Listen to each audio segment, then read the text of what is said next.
Hi, my name is David Lennick, and I'm going to be presenting on container-based Internet of Things architecture pattern kill switch, written by myself, Dr. Zim, Dr. Lascano at the Ontario Tech University, University in Ontario, Canada, and we're presenting at the IEEE International Symposium on Real-Time Distributed Computing 2020.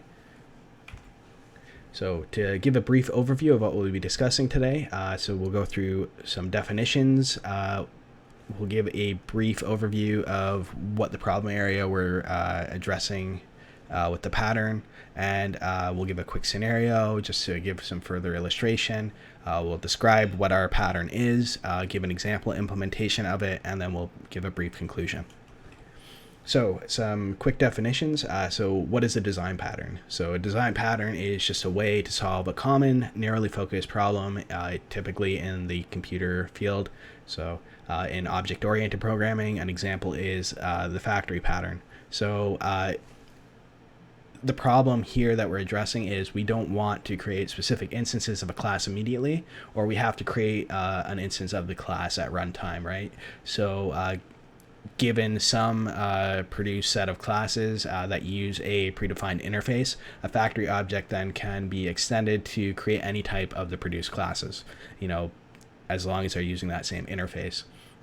So this general idea is what we're dealing with, development of these types of patterns, right? So what is a container though? So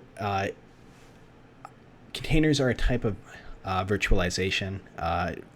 Traditionally, virtualization has been accomplished with hypervisors, which use bare metal resources to subdivide that computer up and then run imaginary computers called virtual machines.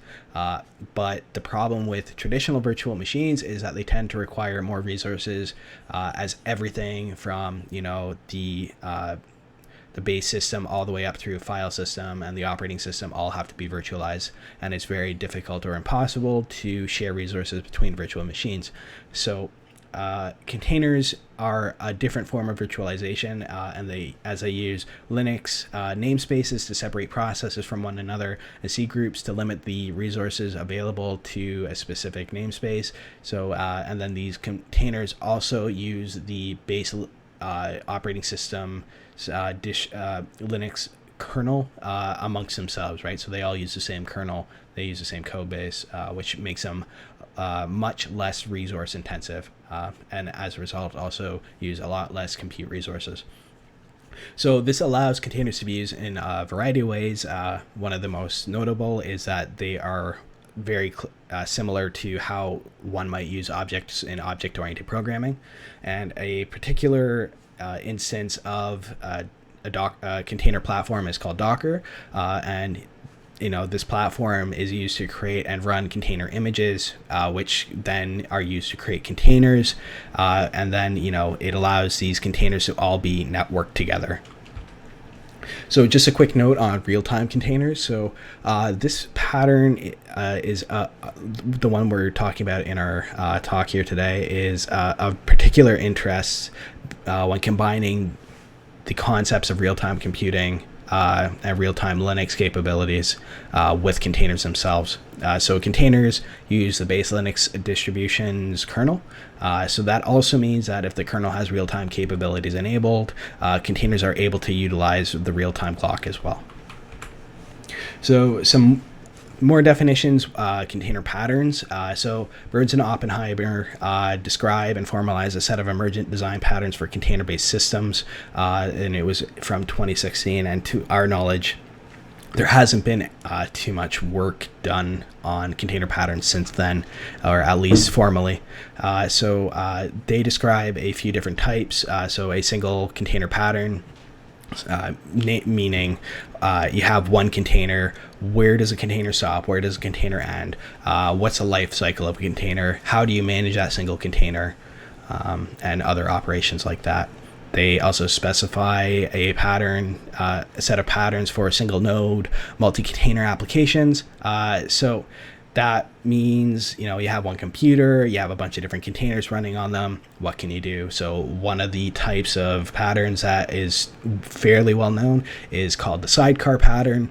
So a sidecar pattern is like you have a single container, such as a Node.js server, and you have a sidecar pattern that then accentuates or augments the functionality of the core container, right? So an example might be if you have a GitHub, a website, for example, right, and it's just serving up static pages, you might have a sidecar container that pulls from a GitHub repository and updates the static files on the main container.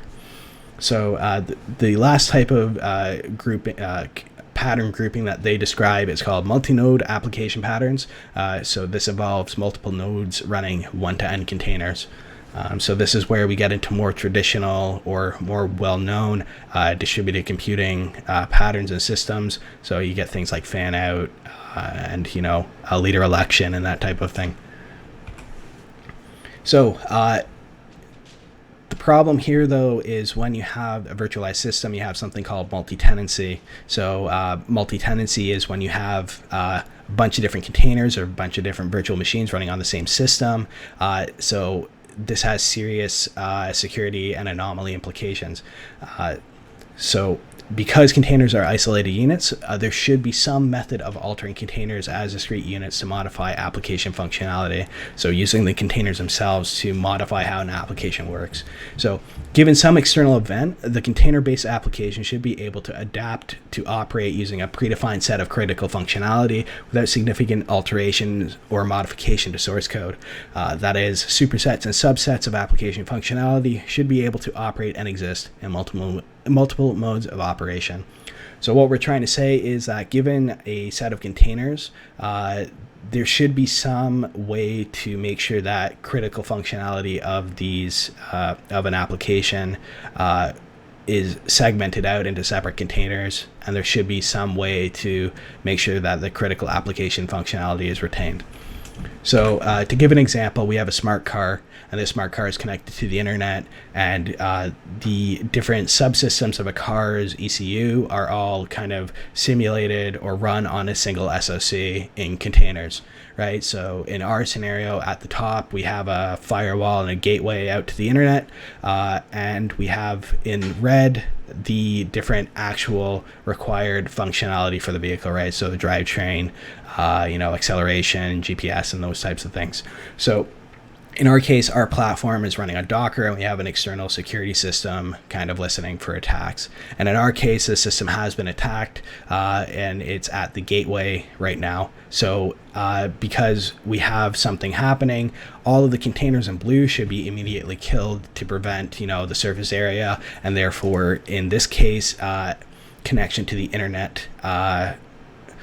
So that means only the critical car's functionality of steering and running are actually available. So this is where our kill switch pattern comes in. So via some external event, a set of containers providing some set of functionality and their individual states shall be alterable at runtime to provide some reduced minimum or altered set of containers and functionality. The application architecture resulting from accounting for this pattern consideration should have the ability to enable multiple modes of overall application operation. Here's a quick notion here.